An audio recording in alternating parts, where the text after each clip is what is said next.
So this is the American oak cask finish. So tell us a wee bit of the kind of finishes, length, components, which was finished in which, and a bit of background about this one because Absolutely. So yes, this is the newest addition to the Bushmills family, to the core portfolio as well. So as we mentioned, these are permanent expressions, permanent additions.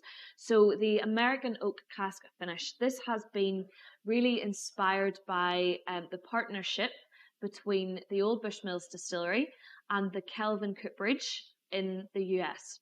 So of course the Kelvin Cooperage, obviously they source and repair all of the bourbon casks and send them out to the relevant distillers across Ireland and Scotland. So it's really inspired by that partnership, which really spans over 30 years, well over 30 years between the distillery, Bushmills and Kelvin Cooperage, and it really also kind of amalgamates two whiskey making capitals of the world, so Bushmills and obviously Louisville in Kentucky. So at the launch, it was an absolute honour to have Paul McLaughlin, who is the president of the Kelvin Cooperage, and he joined us live from Louisville in Kentucky, and he kind of chatted to us a little bit about their history, how they were, influenced and where they got their inspiration in their name, and he explained the double charring process as well. So the Kelvin Cooperage was actually founded in Glasgow, along the Kelvin River. And of course, Bushmills, the name comes from the River Bush. So it's a nice little tie there as well.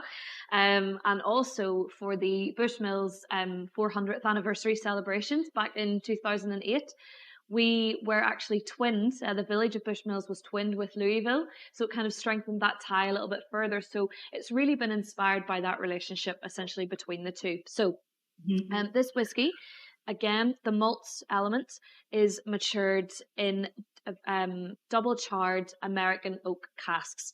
So what the Kelvin Cooperage does is they bring in bourbon casks. So they've already been used to store and to hold bourbon, and they basically re-char the casks for about 15 to 20 minutes, which is incredible. So usually a char would be about maybe 60 to 90 seconds. They don't really do it by time, they do it by smell, and when they feel that the cask is really ready and it's finished. So they really do it by time. So they really take that, time and care and appreciation into charring their barrels. So what you have with that double char and that extra length of charring is a layer of toast and a layer of the char. So what you're getting is that perfect balance between kind of the really nice sweet vanilla notes coming through and obviously the toasted oak and the woodiness in there as well. So it's a perfect kind of balance of the two. So again, the malt component is aged in those double char American oak casks for a minimum 5 years. And the grain spirit is aged in kind of, I don't like to say standard, but our usual bourbon casks that we would use. But that double char is really what gives this whiskey a little bit more depth, a beautiful mellow nature. It really is such a, again, really easy sipper. It really is. It's funny because the first thing I picked out when I was nosing this whiskey was burnt toast. I often burn toast, so it's a familiar smell to me. But absolutely. So it is that kind of almost like, I know the wood isn't fresh, but it is that fresh kind of freshly charred oak that you can really get in there as well. Which really jumps through, and then the sweet vanilla, very soft spice. Even with the toast layer as well, you kind of dive into being able to pick up almost like marzipan hints as well. Again, it's still got that wonderful sort of biscuity note. This reminds me of custard cream biscuits. Oh, nice. Yeah. No, I'm going to want a custard cream now after you said that.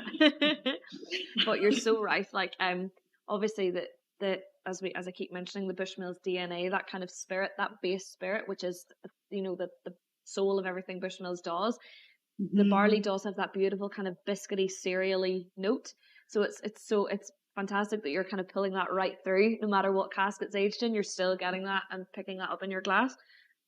Yeah, so it still has that sort of Bushmills DNA throughout all of these blends, but as we said, like an extra layer on top a little. Absolutely, yeah. So it's just providing the different cask finishes are just providing a little bit more depth and an extra layer, as you said.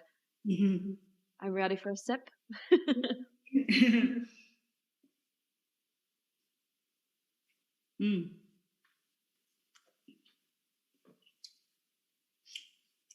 Again, that texture is just amazing. for a blend, I think. And maybe I'm just always thinking of Scotch whisky blends where they're very thin and very bland and sort of, as I say, a bit sort of industrial spirit kind of like. But this is, again, that wonderful, like a sort of silky oiliness. Yes, it's almost creamy, isn't it? It's almost like beautiful, like creamy mouthfeel. No, absolutely. And I think that's the thing as well, you know, for the price point of these whiskies, the quality is treble that. Do you know what I mean? It's like, it's a great price for a quality that's absolutely fantastic.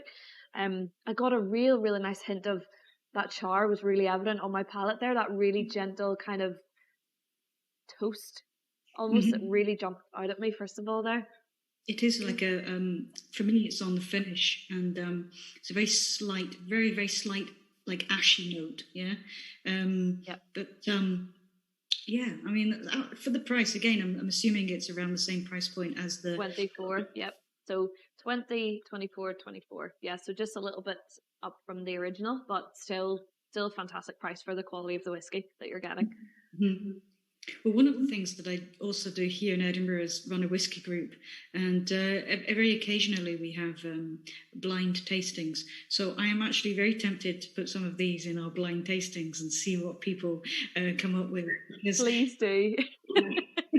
Absolutely. See how they're received in comparison. Yeah, I mean, with a blind tasting, everything either has to be completely different or sort of on the level playing field. Otherwise, you're comparing one against the other, I guess. Exactly. But when you've only got your palate to trust, you don't know anything else about the whiskey, the ABV, nothing. You just have to make that assessment. And I've got a funny feeling these will go down a storm, and people will be very surprised. Surprised, yeah, absolutely. So, I know I've actually never done a blind whiskey tasting, but I'd love to do it because, as you say, your palate's kind of working in overdrive, you know, and so you know you're really trying to delve into the whiskey without knowing a thing about it. So I'll have to try it sometime. Yeah, none of my friends drink whiskey, which is terrible. None of my close friends. I've tried for so many years, and they just won't get on board with it. Obviously, our bartenders here in Belfast, I'm very good friends with a lot of them. They're big whiskey drinkers, but my friends, even from uni and school, I've tried for years, and I can't get them into it. Well, we all have those friends, you know. I often say one of my best friends is a non-whiskey drinker, but you know, it's no, these are absolutely cracking. I'll be honest with you, I wasn't expecting like a huge amount from these, just because I think the only expression I really know quite well is the Bushmills Black Bush, and that was just such an easygoing sipper. But these, especially 2 and 3, most definitely a lovely layer of complexity there that I absolutely was not expecting at all. So, yeah, well, that's great to hear. Thank you. No, absolutely. I think that, you know, it's always kind of not a concern, but you're always very aware that Black Bush is like the golden child of Bushmills, and it's very hard, you know, to produce a blended whiskey that would be on par with Black Bush. You know, it's my go-to as well, as I said. But I think a lot of people, interestingly, did say that these whiskies, the both cask finishes, would definitely have a place beside Black Bush as an everyday drinker, which is fantastic. That they have that kind of power within them, if you like. And I suppose now, I mean, if we go back a few years to the Irish whiskey landscape, there really wasn't that much demand. There were maybe 3 or 4 distilleries, and now I think the last count, was it something like 38 or something? 38 or 39, yeah, which is just incredible. Even right up to 2010, that was kind of the case. It's really been in the last 10 years that you've really seen like old brands being kind of revived again, new distilleries. You know, kind of, you hear news about a new distillery being built nearly every week at this stage. It's incredible, which is obviously incredible that people are kind of falling back in love with Irish whiskey, you know, the history of it, the legacy of it. I mean, it was once the most sought after spirit in the world, and it's kind of starting to regain that crown again. Mm-hmm. Yeah, absolutely. I guess one of the concerns, because I'm getting on a bit now, Lauren, I'm a bit of a cynical old boot, but one of the concerns that perhaps when you see sort of this mushroom growth in an industry, you tend to have concerns about how the quality will be maintained, because there's this temptation for everybody to jump on the bandwagon and release an inferior product. So I guess with the name Bushmills, people associate that with the sort of traditional sort of high standards, and then you have that leeway to innovate and create without, I guess, being tarred with the just jumping on the bandwagon brush, Pardon the pun. Yeah, exactly. Like, I mean, I think you also have to appreciate as well, like, at one stage the two recognized whiskey giants of the world were Bushmills and the Middleton Distillery. And I think what both brands have done for Irish whiskey, they've held their ground. They've really paved the way for the industry to have that revival. So I think, like, absolutely, there are a lot of Irish whiskies that are, being innovated. There's a lot of old brands being revived, but I think you have to appreciate what Bushmills and what the Middleton Distillery did for the whiskey world. And I think it's something that people probably won't forget. And I think as well with Bushmills, we've always been true to ourselves, really. We still produce single malt whiskey on site to this day. We never changed our recipe away from making single malt whiskey. And I think when you have that legacy and you've really forged your way with that kind of mantra, if you like, you are always respected, which is a great thing. Mm-hmm. So I understand you probably can't give away too many secrets as to what's in the pipeline, but if you had a choice, you personally, of say a particular cask finish or a particular sort of collaboration with somebody else, what would you like to see released from the Bushmills distillery? That's a great question. So just to clarify, this is my personal preference. I'm not saying this is or isn't happening. I would say just a little four lines. Yeah, just a disclaimer. But as I've said earlier, I'm a massive tequila fan, and I would absolutely love to see a tequila finish. Honestly, don't know if it's happening. Who knows? But that would be my personal preference. I've said it